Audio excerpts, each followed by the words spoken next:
Sweet. All right, here we go.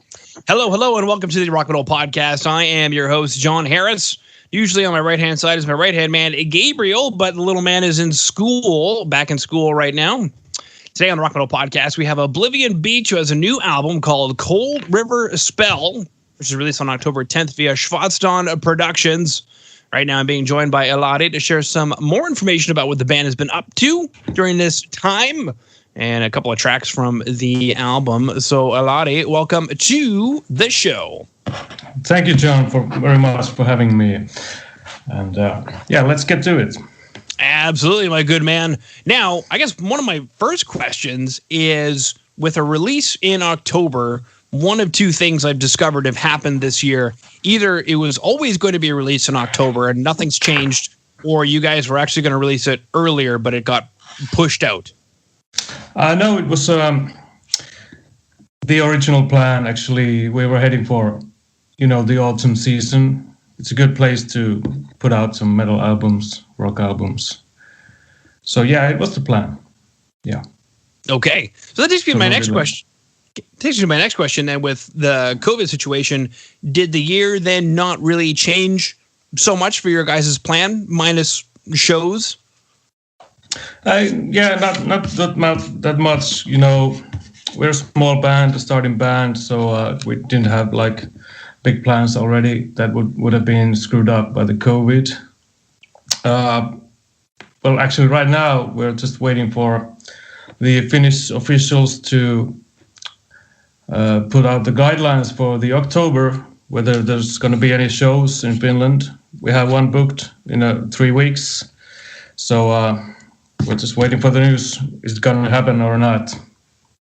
Wow. So, yeah. So basically each month you guys are just kind of sitting there waiting to see if something... Yeah, that's basically it, and it could be just a few days notice when things get canceled, so that's the deal right now. Okay. Now, let's go ahead and chat about this record then. Okay. Cold River Spell. Yeah.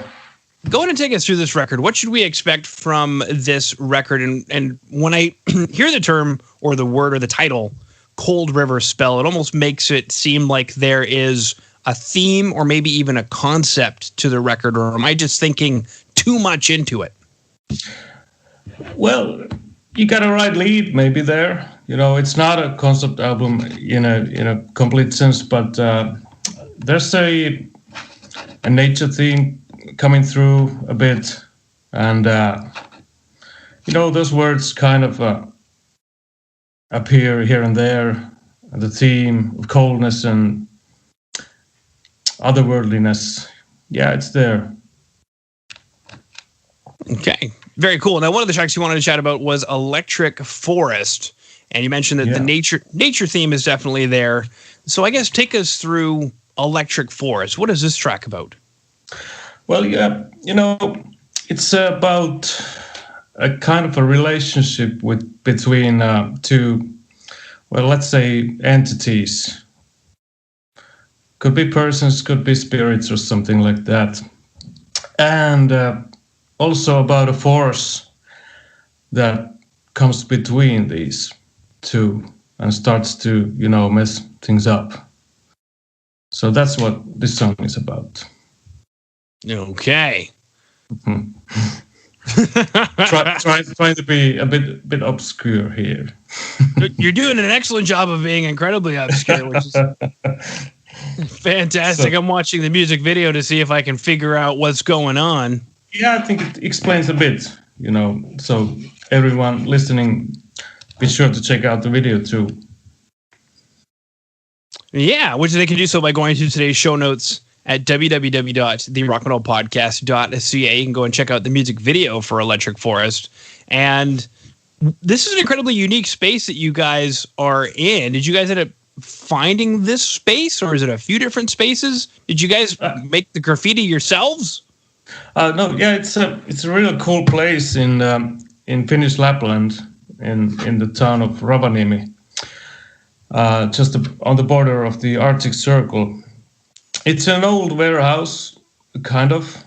It's a big complex. It's been abandoned for a couple of years, and of course the graffiti has appeared, and all the windows have been broken. But it was a really cool space to shoot the music video, and yeah, sadly it's going down, I think, pretty soon now. But yeah, those kind of places, they're so cool. Yeah, was it like a shopping mall? Is that why the mannequins are there? No, we brought them with us. Yeah. So, just a car full of mannequins. The old organ that appears in the pictures, that was there already, and some other stuff too, like the chairs and stuff like that. But we brought the mannequins, yeah. But it used to be a warehouse, I think, and also some kind of spaces for artists, studios for rent also. Yeah. Was it a far trek for you guys, or do you guys live in that area? At the time, part of us were living at the area, yeah, but now we moved to more central Finland, so. Closer to civilization. Yeah. Yeah, you could say that. I mean, that's kind of an interesting thing. I mean, obviously, I'm looking it up right now. There's a lot of tourism. You can go for sleigh rides and things. Yeah. What's it like up there? Is there a lot of people up there? Is there a population up there? Is it just tourism? Well, on the normal circumstances, yeah, there's a lot of tourists in Rovaniemi. Actually, you don't see anyone else in the center but the tourists. But of course, now it's totally different, of course. But and Lapland is going through very hard time now, of course, with the loss of all the money coming from the tourism. But it's a small town, so tourists really spice it up when they are there. I bet. I'm looking at these an igloo hotel. Oh yeah, those are nice and expensive places to stay. I'm honestly trying to imagine the point, because I'm in Canada, so if I want to go into a real igloo up north, I can. Yeah. You don't need to come all the way down here. Yeah. Groovy. Now, one of the other tracks we're going to chat about today is Ryder, and I thought that this was interesting because music videos have been made for The Dive, Elektrik Forrest, and Teachings Outside the Garden, or at least single releases. So I guess why Ryder? First of all, wanted to pick up a song that's not out yet. That's one reason, and I think it's an interesting song. This Ryder, it's a bit of an odd child on this group, so I think it's a nice song to talk about. I hope other people find it interesting too. Okay, so talk about it. Tell us about it. Who is the Ryder? Yeah. What is the Ryder? What are you writing? Yeah, that's a big question. I think this song is also lingering around the theme of some kind of relationship, once again, between things, persons, something. And there's also an external force entering the frame, which is the Ryder here. So these two songs make kind of a pair, I think, in the theme-wise. So there's this relationship between entities and an external force interrupting, messing things up. So basically, it's kind of talking about the same kind of situation as the Elektrik Forrest.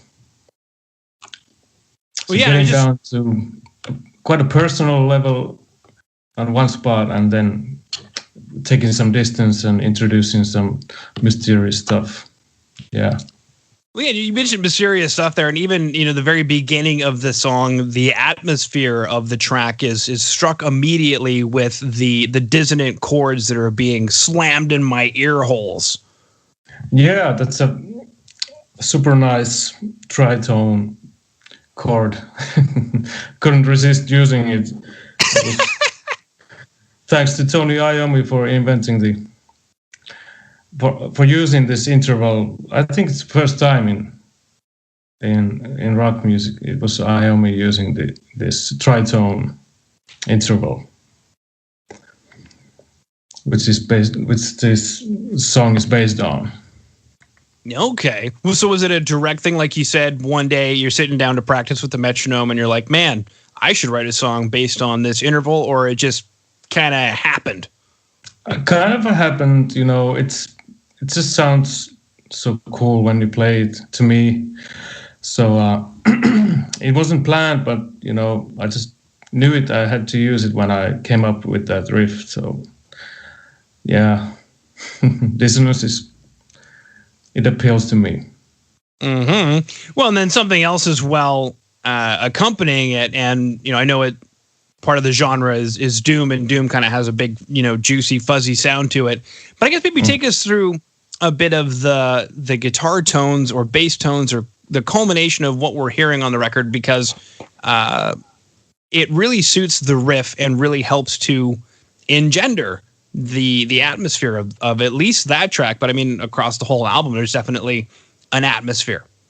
Yeah, I'm really happy about the guitar tones.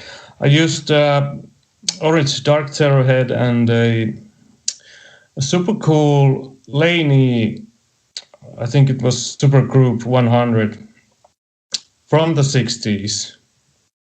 And I got it from my friend, and he told me that it's probably the same make and model that Iommi used in the era of the early Sabbath. So I was really thrilled to have that one. It actually fried out during the recordings, but I got the main riffs done, so I'm glad. So British amps, pretty much on the guitar side. And I like the guitar tone to be fuzzy and dirty and, not the modern kind, all polished guitar tone, but the dirty one. And hairy distortion, Mm-hmm. Yeah, I'm looking it up right now. I've heard of the brand, but I've never heard of the amp itself. I just kind of always assumed that Iommi used Marshalls, but it doesn't surprise me that it looks like quite a few people during that time were using this amp. Yeah, and super loud machine. It's 100 watts and full amp tone. So, it was blowing up the studio. I bet the ceiling was coming down and everything. Yeah. Now, I guess my next question is, when you plugged into this amp and knowing what you know now about, who's played through this amp and everything, did you have expectations? And then when you plugged in and started playing, were those expectations met, or did you have to tinker around a little bit? Oh, it was an instant doom machine, I didn't have to tweak it at all. It was just plug and play, and it was a killer tone right from the start, incredible tone. So, yeah. Okay. Not too much tweaking around in the studio. Well, that's good to hear. Sometimes guitar players spend way too long on guitar tone. Yeah. That's not me, not at all. I want to get into the playing and tracking, instead of tweaking. Yeah. Well, I would say more of the guitar tone comes from, getting into those riffs rather than what's said on the amp. Yeah, totally. All right. Well, Laurie, I don't know that I'd have too many other questions regarding, we covered the tracks, we covered the album, we covered coronavirus, we covered how you're doing today, we covered tourism in northern Finland. We could talk about cinnamon buns and meatballs, maybe, yes. a couple of staples. But other than that, is there anything that I missed that you wanted to chat about? Yeah, I would like to notify everyone, in case our show gets canceled, which is most likely now, we're gonna plan a something like Facebook live stream gig in the near future. So hook up on our Facebook page to get the news about the stream. We're gonna do it, and it's gonna be fun. Yeah, that actually brings up another question is with regard to coronavirus. Have you guys been doing a lot of live stream shows or acoustic sets to keep the fans engaged?